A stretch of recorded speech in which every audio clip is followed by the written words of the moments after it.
Младинското насилство го вклучи алармот во општеството, институциите и ОПСЕ со заедничка декларација во борбата против агресијата кај младите. Превенцијата на насилство кај младите бара координиран системски заеднички пристап од сите институции и општествени чинители, порача министерот за социјална политика, демографија и млади Фатмир Лимани на потпишувањето на декларацијата за намери за превенција на насилство кај младите.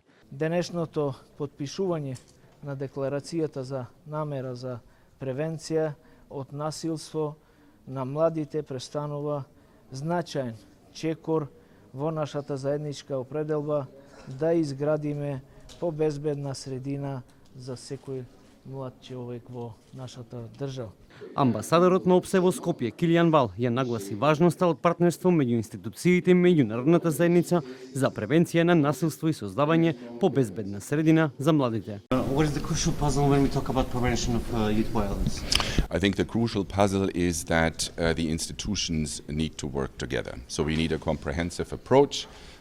Youth violence, of course, has root causes, and there are many root causes, and this is why today's signing of the Declaration of Intent brings together all the relevant institutions for a comprehensive approach and response to it.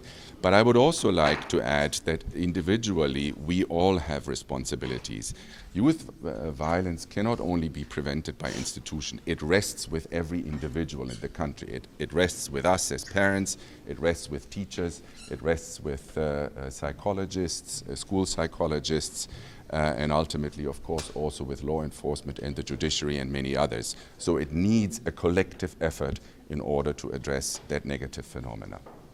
Со формирањето на националната работна група се воспоставува прв системски механизам за координација и диалог меѓу институциите, образовниот сектор, полицијата и граѓанските организации со цел поефикасна превенција и следење на мерките против насилство кај младите.